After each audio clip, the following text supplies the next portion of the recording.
Hi everybody! Sorry I could not make it this evening. I am going to do my portion of the presentation on this video clip. Tonight I will be covering the misconceptions of sexuality in aging. So sexual activity, promiscuousness, multiple partners, exploration, and reproduction apparently are sexual topics not harmoniously used with the older adult. To be quite forward, the social view of sexual activity and individuals beyond the age of 50 have been less than favorable.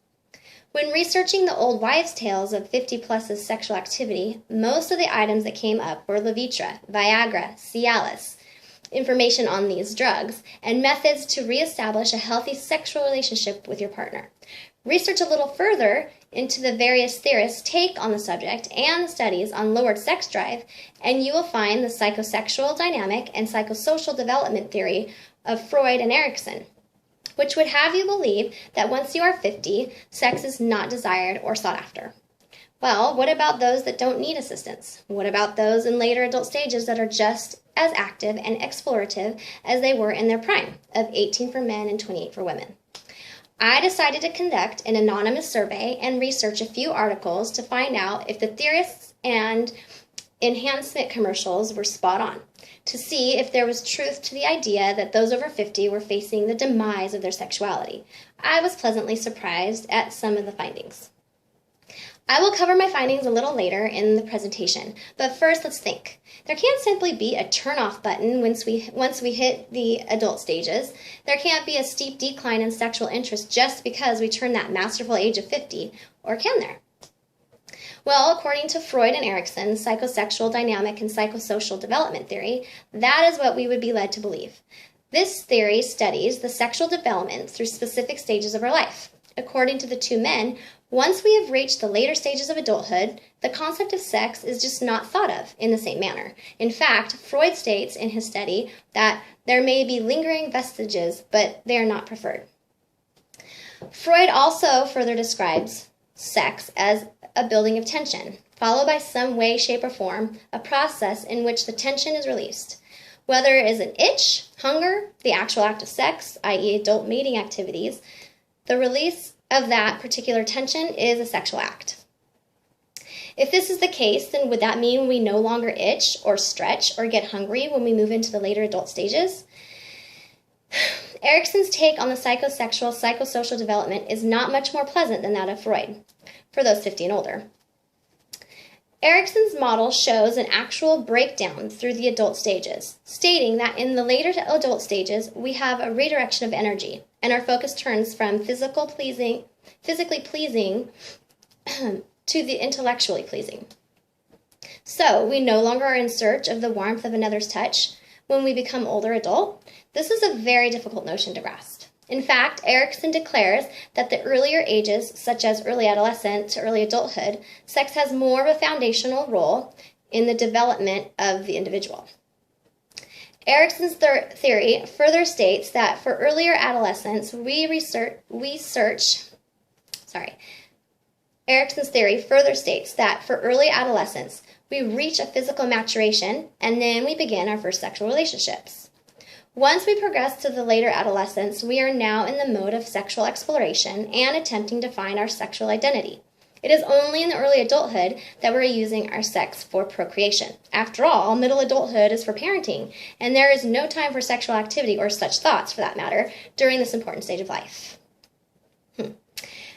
So, the graduation of one's development into the later adulthood stage does not mean a reestablished sex life, rather a more enlightened self and redirection of energy. Erikson's theory would teach us that sex is a practice duty, so to speak. In our early stages of sexual exploration, it isn't pleasure, but more or less a means of practice for our early adulthood duties of procreation. The act of sex prior to our God-given duty is a means of reaching gratification by way of external release of tension, and is seen as an activity for the young. So, according to this theory, once we have performed our duty of procreation, the act of sex, along with any similar tension release, is an unnecessary vestige, and we should seek other intellectual means of self-gratification. After all, we are supposed to be more aware of our impending end versus the frivolous worrying of sexual satisfaction. If you're 50 or older and sex is something you pursue for release and pleasure, this is a social taboo, societal taboo. Our culture's take on sex past 50 years old becomes embarrassingly and awkwardly a shameful act. Our society is accepting but not enthusiastic about the idea of 50-plus individuals flaunting and pursuing sexual activity. Judith Levy, author of Sexuality in Later Life Stages, presents evidence within her article in the form of the popular television show The Golden Girls, of which 4 women well into their late adulthood stages act out a number of comical interactions. However, it is the sexual exploits and interactions of the character Blanche that is dramatized as taboo, indecent, and shameful. The media's view of how we are to act when we are in our later stages of adulthood is evidently a result of the theoretical findings and ideas of popular theorists such as Erikson and Freud from Freudian methods. Judith even argues that, and I quote, according to the normative timetables of life course, sexual interest should begin at mid-adolescence and reach full expression at or during mid-adulthood, at the height of our fertility and attractiveness. This sex is something that is popularly believed prerogative to youth. Once again, the consistent theme seems to be that once we are 50 and older, we just don't have that tension of an itch, so to speak. If this is true and we don't have the itch, then where does it go? And why does it go? It must be the male reproductive system, so it's all the men's fault. With that impression, I decided to investigate that particular notion, and this is what I ran across. Dr. Constance G. Bacon, who, along with a board of fellow doctors and researchers, ran a case study containing 31,742 test subjects, of which the objective was to establish or find the sexual function in men older than 50 years of age. In this article, they were searching for the association between age and several aspects of sexual functioning in men older than 50. Within their studies, they showed that the decline in men's sexuality wasn't necessarily related to simply to old age. Finally, some potential hard evidence that isn't old age. Rather, a number of health ailments that were a product of the subject's age. With this large test pool, ages ranging from 53 to 90, the conclusion was that several modifiable health behaviors were associated with the maintenance of good erectile function, even after morbid conditions were considered. Lifestyle factors more strongly associated with erectile dysfunction were physical activity and leanness. Essentially, this study shows that the higher the activity level in the test subject and the more lean muscle the subject had, the better sexual activity, and in turn, the healthier lifestyle leads to a much lower risk of erectile dysfunction, essentially debunking the theory that libido is diminished by age alone. This article, among others like it, are offering the information that just because we have a declination in our body's ability to reproduce does not mean we have a loss of interest in sexual exploration, needs, and interests. Well, according to the numbers in this particular article, our sexual hunger shouldn't change, but we got the idea from somewhere, so I decided to see which of these studies, Freudian or Dr. Bacon, were closer to reality by way of my own simple survey, given to my peers ranging from ages 50 to 73. I created 11 questions pertaining to the subject at hand and had 9 subjects respond to the survey. I have highlighted a few of the many answers to display the sexual appetite for those in later adulthood stages, as well as allowing the surveyors to put into their own words why, if at all, their sexual activity has dropped. Remaining anonymous in name, but not in age, the subjects were eager to share their lifestyles and standards. If you guys are interested, Courtney and Dee Dee are more than happy to show you these questions that I created for the survey. So the ages ranging from 53 to 73, I expected some of the answers to vary to the same extent. To my surprise, the answers were very similar in their reasons for either being sexually active or not. With the old wives' tales of reaching sexual peaks at an earlier age, 18 for men, 28 for women, these 9 individuals proved to me that sexual activity is very much a part of their lives, ranging from the actual act to the mere thought of sex. Freud and Erikson would have us believe that once past the stage of procreation and as older adults, sex isn't as important.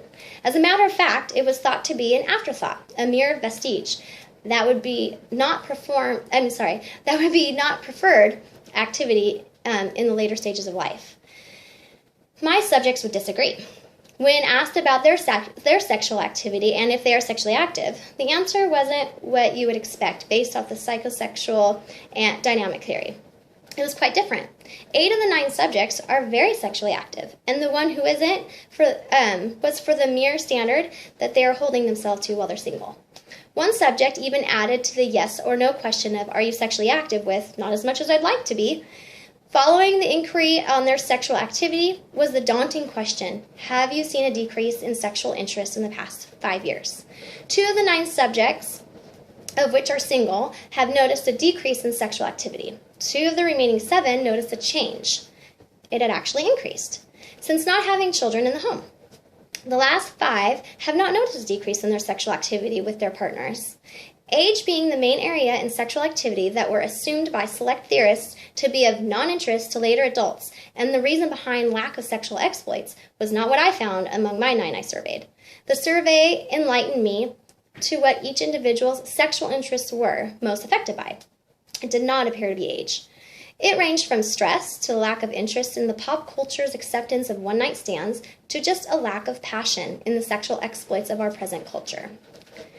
These don't seem to be the answers Erikson and Freud would believe, nor do I think would a majority of society, due to the filter we have placed on the elder sexual activity, as stated earlier in Judith Levy's findings. Times have changed, though. As stated before, we are accepting of elderly being sexually active, just not enthusiastic about the idea or the visuals. My investigation has shown me that sexual activity doesn't die off as we get older. We don't simply have lingering vestiges and simply pass attention of sexual needs to other releases in life. Sex is still very much alive and thriving far into the later adult stages. So regardless of your age, if you have an itch, it's perfectly normal to scratch it.